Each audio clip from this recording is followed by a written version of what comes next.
Good evening, everyone. Thank you for being here. This is my first time at remote, and I hope it's not the last one.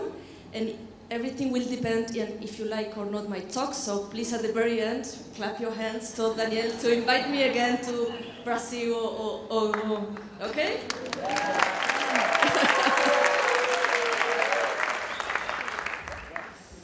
Well, yes, thanks.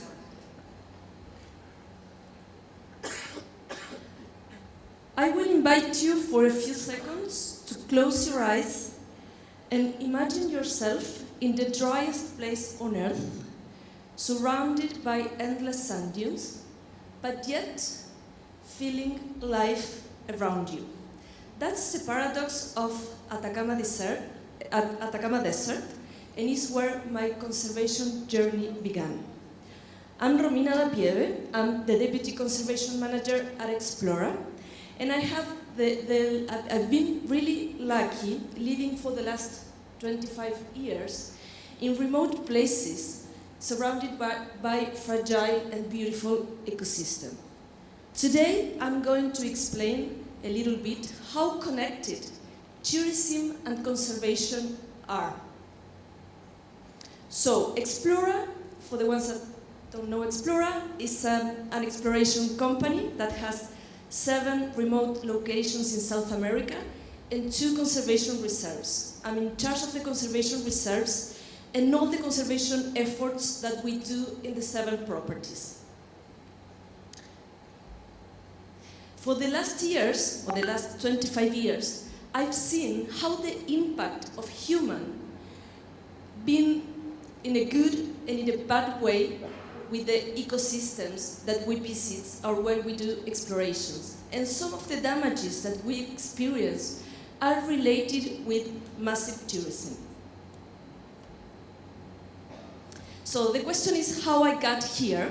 It was in the year 2002, and I was living in this place that for me was considered paradise in front of Perito Moreno in Argentina, when I received a call from Explora inviting me to work in the driest place on earth. So I was surrounded by lakes, trees, birds, and at that time, there wasn't much information available about the desert. ChatGPT didn't exist. So I had only a vague idea of where I was going. I was 23 years old, and it was my first job in Chile, and my first job abroad from Argentina, where I'm from. So, as soon as I landed in Calama Airport, which is the closest airport to San Pedro de Atacama, I was shocked. I saw just clay, dry, lonely bushes, stones, and I said, oh my God, what I'm doing here, there's no life, no? Big contrast with the last place I was living, but I was completely wrong.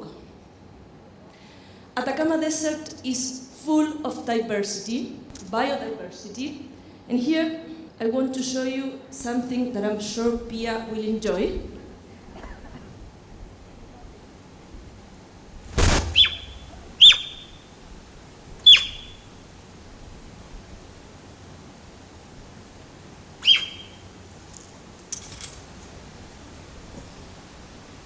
This is a puma. And it's a trap camera we have in the conservation reserve, which is at 30 kilometers long from San Pedro de Atacama. This is the Andean cat. And when I went to the desert, when I went to San Pedro de Atacama, there was one thing that I wasn't wrong: the lack of water. There is not much water. And I started to observe how life is adapted to survive even with a little moisture. So when you start to have water, even in the harsh conditions, life flourishes. This is another example. This is our conservation reserve. There's a river running from north to south. This is a property of 7,000 hectares. And there you see biodiversity a lot, but also by the river, you can find a lot of archaeological sites, pre-Incas archaeological sites. So that's another proof on how important water is and used to be. As soon as we have water, we have culture, we have people, we have biodiversity. And as soon as I understood this, I became in love of the desert. So, in places like this, where you have just a little water, it's impossible to do not ask yourself about the water that you use. So the question is here, do we know how much water we use every day? Do we know how much water is used to grow the food we eat? Do we know how much water is used for the belongings we have? This is a question that also the people in the community of Atacama and the scientists are trying to answer, especially since the lithium extraction is growing in the Atacama salt flats to support the electromobility. The estimations vary, but it takes between 400 and 2 million liters of water to produce just 1 kilogram of lithium, okay? Then you go and search how much lithium you need for a car to work. It's a lot. Globally, the situation is also alarming. By 2025, half of the world population will live in water-stressed areas. Nowadays, 1 in 8 people doesn't have access to fresh, clean water. We are extremely lucky.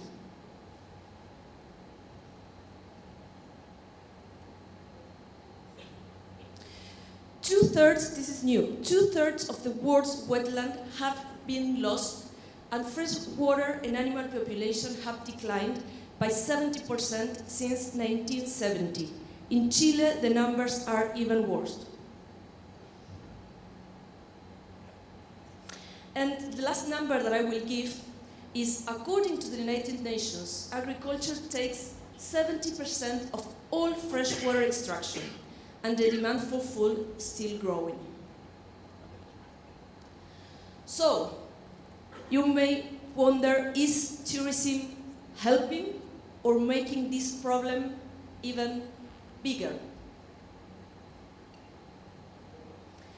This is a recent study of a Chilean university, San Sebastián, that said that water consumption in Chile's hotel industry is 30% higher than in other countries. We, the Chilean citizens, have a mission here.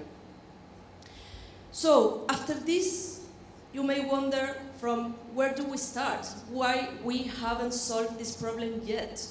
What can I do every day? So, briefly, I will discuss 3 solutions, and I hope you like it. The first is water conservation. Preserve fresh water sources is really important. It's from where we get water for drink, for the food we eat, for energy. So at Explora, we measure the quality of the water in the conservation reserves, of course, and all the biodiversity that is related with the water bodies in Patagonia and in Atacama.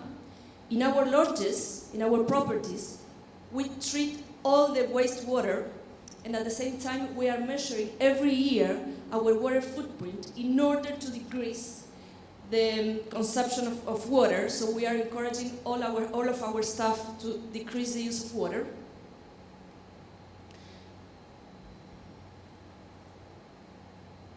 And then we have, as we say, we do conservation, as many other conservation organizations. But let me tell you that even though there are a lot of conservation organizations, this is not enough. Chile is one of the places that has less money for conservation. And around the world, conservation is severely underfunded. So the invitation here is support conservation organizations. Anyone, big, small, the one you like, okay? It always helps. The second solution that I will propose is education. Everybody says, start with the young ones, they are the future, but I think that's unfair because we, the adults, are the decision takers. We are the biggest consumers, And we cannot only rely on young people or the government. We need to act. And the good news here is that tourism is one of the ways that we have to do education. Every time we go out with people and we show how fragile the ecosystems that we are surrounded with and the importance of taking care, we are creating awareness. So that's a good thing. And at the same time, tourism is generating resources to do, for example, these kind of things that we did 1 week ago in San Pedro de Atacama, where we show but we support an organization that does it, Symbiotica. What they did was they take the best 12 students of the local school to be self-sufficient, and they're measuring the quality of the water sources that are in their communities. So we have 12 new guardians of the water sources in the community. And the last option the last solution that I will present today is to take smart daily choices. I'm sure that all of you, and mainly listening here, Renata and Anna, you know what it is about. Stop to use one single-use plastic, short showers, fix the leaks in your house, do not waste water, but at the same time, don't buy things you don't need. Anything you buy depends on water. So every time you waste food or you have things that you don't need, you are using more water than you need, okay? And to finish, I would like to invite you to act. We have a big responsibility and we have the power to act. So it's my dream today that some of the words that I say connect you deeply with the need of preserving water and act and support the conservation organizations.